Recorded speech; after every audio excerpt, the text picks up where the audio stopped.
Greetings and salutations, my friends. Welcome to the Ramble. Today, we've got a few interesting topics to talk about, and I'm going to tell you also the story of Midge, and I'll go and get him, if he's up for it, and show you Midge and talk about how I got him. He is one of the most favourite animals in the world. He is an absolute hero of mine. So, today we're going to talk about, got me little list here. You know, this is all the entirety of planning for videos. Literally just a couple of points. I don't script shit. It's not worth it.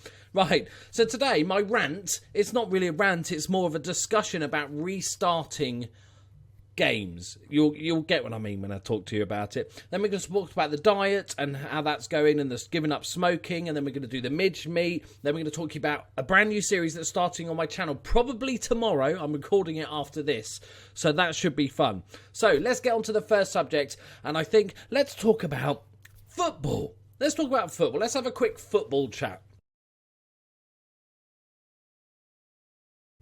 So I'm a Liverpool fan. Obviously, you can tell by the Scouse accent before the jokes go in. Liverpool Tottenham the weekend. Very, very happy with that. It seemed like we were back to our best, and everybody's sort of rejoicing. But to me, it's not back to our best. To me, Pochettino played it horribly wrong. If he'd watched the last 6 weeks of Liverpool, you know to defend in numbers, counter-attack quickly, over the top, one pass, you know, use a quick striker, all that good stuff. And that's how you beat Liverpool. It's really simple. I talked about it in my Liverpool rant video. And he played into the hands. He was trying to play out from the back, nice and slow, build from the back. We were just pouncing on the defenders, making them make mistakes. And I don't know whether Pochettino just felt Tottenham was strong enough to beat Liverpool at their own game, or he just is an idiot. Like, I think he's one of the best managers in the league. It seems bizarre that he'd go that. But Liverpool look really good. Mane looks back on form. Coutinho's still a bit wobbly, but much, much better. Also, we got the Champions League coming back tonight. Let's have a look at tonight's games. We've got Benfica, Borussia Dortmund. The big one tonight is Paris Saint-Germain versus Barcelona. That should be a fun one. Come on, Suarez. And then tomorrow we've got Arsenal, Bayern Munich. Unlucky Arsenal. Arsenal fans are used to it by now, so they're not expecting anything. And Real Madrid versus Napoli. And then next ones we've got Bayer Leverkusen, Atletico Madrid, Manchester City, Monaco, Porto, Juventus, and Sevilla versus Leicester City. That just sounds weird saying that, especially considering how bad Leicester are. And my God, Leicester are bad at football at the moment. It's awful. Right, so now let's talk about how the diet's going, the weekly weigh-in. So, I've done my weekly weigh-in yesterday. Obviously, this is the second week. On the first week, we lost a heavy £5. You can see it, you know. Oh. You can see we lost £5 in the first week, so I wasn't expecting, you know, such massive results, really. Like, I've told you about what the diet is, and it's basically just cutting down on the late night snacks and also rearranging my plate so that the proportions are different. So having more meat, more veg, less carbs. That's basically it. Just cutting down on the just keeping an eye on everything. So it's not some drastic weird diet. I'm not expecting miracles. £5 was amazing last week. And this week I lost £1.5, which I was delighted with. So 2 weeks in, £6.5. Very, very happy. If you're doing the diet with me, let me know in the comments how much you lost this week. If you're not, start it up. Tell us in the comments what you weigh now, and we'll do a weekly weigh-in on a Tuesday morning, and then, you know, see how we get on. Next up, I totally forgot to actually mention it in the actual last ramble, which was that my smoking and my plan to give up. Now, same with diets, everybody has a different best way to do it. So some people are cold turkey, some people are patches and gum, and some people, whatever it is, everybody, hypnosis, whatever it is that floats your boat, whatever works best for you is good. For me, what I'm going to do is just slowly cut down and phase it out. That's my plan. I'm just going to try and phase out the whole smoking thing. So at the moment, I'm smoking about, I don't know, I smoke king-size papers, rollies, and just in case you didn't know what rollie was, mime it. So king-size papers, and I smoke maybe about sort of 8 a day. And what I'm going to do, geniusly, is use my laziness to work for me. Now, normally laziness is a bad thing, but laziness in this case is good. I sit right next to a window, just there, literally there is a big window outside, and I'll have a fag at my desk, and I'll just be like, yeah, bosh, this is all good. And what I noticed is that sometimes smokers will relate to this if you were or are a smoker, is that sometimes you're not even enjoying it, sometimes you're not even thinking about it, you're just there, just automatically autopilot rolling a cigarette, and you smoked it before you even realise. So what my initial plan is to do, I've got to be very careful with the diet thing, because giving up smoking is going to increase my appetite, which is not good for a diet, and stuff like that. And the habit of having something in your hands can mean you eat more and stuff like that. So that's why I had not started exactly the same point. But in the next week, basically, what I'm going to do is take my tobacco and my rolling papers and stuff like that, and put it in the other side of the room in the cupboard at the top. Right? And that might sound like a tiny little thing. It just means that I have to actually get off my arse and go and get it to do it, which I guarantee will cut smoking down, right? I guarantee, just because of my laziness, I'll be like, I'll do it in a minute, I'll do it in a minute, and then just leave it longer, and I won't do that automatic rolling thing. So what I'll also do is sort of just note how many I'm smoking a day. I like, if you know my YouTube analytics and stuff like that, I do like having spreadsheets and numbers and stuff to look at. So I think just the mere fact of writing them down every time I have a cigarette, going, yeah, 1 today, 2 today, I think will help me keep an eye on it and cut it down slowly and sort of phase it out. And I think that's basically what's going to work for me. And then eventually, once I've cut it down to a certain level, I want to then ban myself. We're only allowed to smoke in one room of the house because it's got these big windows. So now, eventually, I want to then ban it from the house entirely, and then means I'll have to go outside in the cold and the night and stuff and have a quick fag. That will then sort of help cut it down further and just gradually phase it out. I've got no time frame, just hoping in the next sort of 6 months I've gone completely. I do want to get to the stage, my brother is really good at this, is that he's got to the stage where he can have one as a treat. He might have 2 cigarettes a week, just as a little treat, just as like having a cocktail or a beer or whatever it is, and just treat yourself. Because, I do like going to Amsterdam and having a joint and stuff like that, and I want to continue to do that. And I know that's a sort of very difficult thing for some people to do. It's either all or nothing with smoking. But I want to try it at least. If it doesn't pan out, then I'll give up entirely. But yeah, so that's the plan over the next couple of months. So hopefully that'll go well. Right, on to the next subject. So the next subject is an interesting one, and this is about me and how I play games, and more importantly, it's those sort of grand strategy games like the Civilizations and the Total War games and all those sort of big games that can take 50 hours to complete one sort of campaign of. In that, I have this problem where I keep restarting. So I'll start a game of, let's say, Total War Warhammer, right? I'll start a game of Warhammer, and I'll really enjoy it, and I'll play it for maybe 5 hours in a stint of an evening, or whatever it is I might do, and then I might not play it for the next day or the next day, and then when I go back onto the game, I don't want to reload it. I've got this, and XCOM's the same. I don't know whether because there's so much going on that when you reload a game, you kind of have to spend a few minutes trying to catch up what the fuck you were doing at the time that you left and all that sort of stuff. And the amount of times I've started new games is ridiculous. And I annoy myself that I've started so many games that I haven't then finished. I'll just restart another one and restart another one and restart another one. I want to know if there's anybody else like that. Am I just this weird person that just keeps restarting XCOM or Total War Warhammer and stuff like that? I've literally had to force myself to complete the game. And then other times I'll just go, no. Just restart. It's a bizarre thing. I don't know what it is, but I'd love to know if other people sort of suffer from this. If there's games that they, rather than just carrying on, just keep restarting and try a different race or try a different country or whatever it is in their game and doing it. It's a bizarre thing and it annoys myself.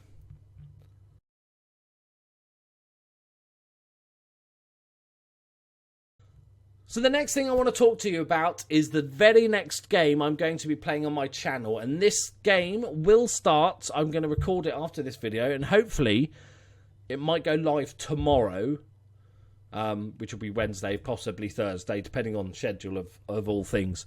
And that will be Batman the Telltale series. Now, it's quite a random thing. I do like my sort of comic book heroes and stuff like that. I'm not like a comic book nerd. I don't know all the shit and stuff like that, but I I played Wolf Among Us ages ago when that first came out, and I've always wanted to get into Telltale games, and I think with my style of making YouTube, I think it would be quite funny. And so I thought I'd sort of start off with one of the most recent, being the Batman series. So I'm going to do a whole playthrough of all the episodes of Batman. It's not massively long. It might be 20 episodes, 20 half-hour episodes or something like that for the entirety. I don't know. Depends how long it takes me to do shit and stuff like that. But let me know what you think in the comments. Also, if you're into any of the other... If you've played all the Telltale series, which are the best ones, which are the ones to stay away from? That would be sort of fascinating to know, get your feedback on that and stuff like that. So finally, and the most important one, let's meet Midge. Let me go and get him.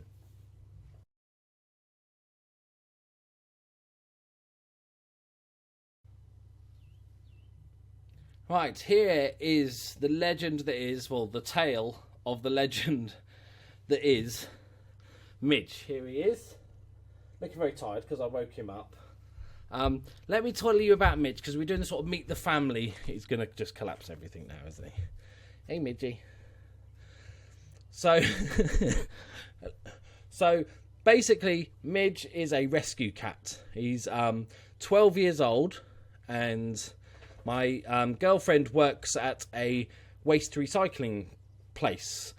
She's an accountant, and on there they have some feral cats. And a few of you may heard this story before on stream, but basically he's a feral cat, and there was a group of maybe 10 cats that was in this sort of part of this sort of lived on the tip on the fields and round about where all the rubbish is kept for this waste recycling plant. And they're properly sort of feral, and one of the cats there had a litter of kittens, all different colours and varieties, because lots of males can impregnate the same cat, and it can have a litter from different dads and stuff like that. But what the trouble is, what happens in big cat society is that if a new male sort of takes control, he will attempt to kill kittens to then make the female come into season quicker, and then he can have his own children, baby catties. So that's what sort of happened. He was in this lovely litter. He had a lovely sort of mum. They weren't used to human contact at all. And then a new big cat came in and started killing the kittens. And Midge was the last one left. And what happened was, remarkably, the mum picked Midge up as a little ball, in the teeth, as they do, carried Midge to the doorstep of the sort of office building on site, and left him there for somebody to find. Like, literally sat out there, cried until somebody opened the door, finds Midge. Like, beyond, I would have never believed it if I hadn't sort of heard it. My girlfriend was there, she was the one to find the cat, and I would have never believed that sort of thing was even possible, where that cat would have that realisation that, well, this is my baby, it's going to die unless it gets picked up. So, and that is what Midge was. He was that little cat. And like I said, he's 12 years old now. He has various health problems. He's epileptic.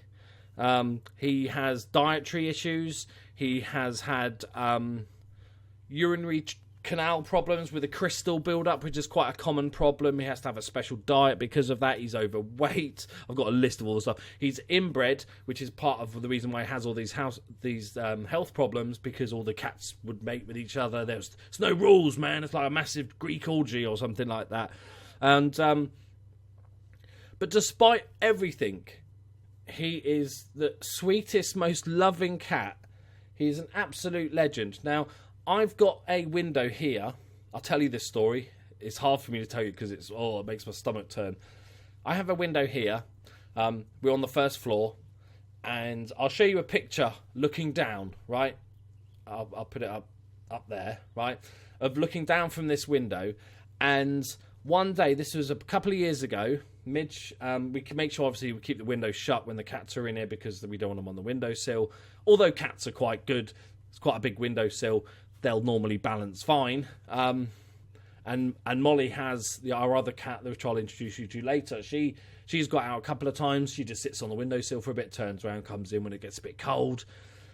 Midge one day snuck out the window. It was open. He got out the window. So I came into the room with a cup of tea or something. Midge was sitting on the windowsill. I was like, oh, he's not the most balanced cat in the world. He's the least cat-like cat you're ever likely to see. When he jumps off something onto the floor, there is a massive thud. There's no light footage catness about him. He just thuds onto everything. So I was like, Midge, come on, come in.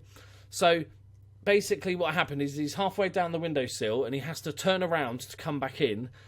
And he sort of started shuffling backwards, and where the window's open a crack, he sort of started shuffling backwards to come in, and then hit his bum on the open window bit, and then just went off the window, right? Gone. And it was absolutely horrible. I'm sitting here mortified, right? I am, and I probably only sat here for like a millisecond, but what it felt like for ages that I was sitting here going, I almost don't want to go down there because I don't want to see. You'll see that it's basically all concrete down there. It's concrete steps. It's a horrible, horrible place. Also, if I do show the picture, don't worry about the garden. If you can see parts of the grass, well, mud, it's because the dogs are doing it. We're redoing it in the summer. So I was like, right. So I flew downstairs to outside, and you wouldn't have even known anything had happened. He was just like, yeah, right, how's it going? Just totally nonplussed about the whole thing, which was absolutely ridiculous. There he is, there's a little lad in the screen, Midge. They can see you. They can see you, Midge. Look, it's really good. And people know about cats and their fame balance and being able to, fall off high things. But actually, first floor is probably the most dangerous place for a cat, because you're better off falling for a bigger height, because then they have time to flare out and get ready and land. First floor is probably the most dangerous thing for a cat to have. So the fact he survived it is just amazing. And then obviously he's got his epilepsy, which came in about 3 or 4 years ago, in which he would just basically spin around. All his claws are out, digging into himself, having massive fits. He just loses bowels. He just piss himself, dribbling. He'd go nuts. And the vet said, after a cat has a fit, they'll often want to go to a dark corner for a few hours and just chill out, not too much going on, just they want to sort of hide away from the world. Midge will have this fit for about 30 seconds, and then he'll be like a ball with all his claws stuck in his head and stuff like this for about another 30 seconds where he won't move, he'll just be breathing. And then he'll come round, and then all he wants to do is eat and have cuddles. And it's not great when he's covered in piss and he wants cuddles. But he is an absolute hero of a cat, aren't you, Midgey? Yeah. He's a bit of my hero, really. We call him Ninja Midge as a sort of jokey title, really. He's not really ninja-y. He's kind of the opposite. He's more of a sledgehammer Midge, but we call him Ninja Midge. And he's 12 years old now, like I said, and getting on a bit, but he's so sweet. He is absolutely amazing cat. He handles the dogs. He's not bothered by them. He just gets on with life. All the health issues he has, he just doesn't seem to care or worry about it. Are you going to say hello? Do you want to say hello to the people? Do you want to look at the camera, Midgey? Yeah? No, do you? Right, so that is the story of Midge, and that ends our today's ramble. Hope you did enjoy it. Like if you did. If there's anything in particular you want me to talk about in a future ramble, like topical stuff, gaming stuff, football stuff, then please do let me know in the comments below. Like it, subscribe to it if you're new, and we'll see you in the next one. And hopefully you'll enjoy the Batman series. Right, say hello, Midge. Right, we're going to say hello. Come here. Yeah. You're facing the wrong way there, Midge. There he is. There's Midge. Yeah, you're a good boy. See you later, guys. Bye-bye. Yeah, you beautiful boy.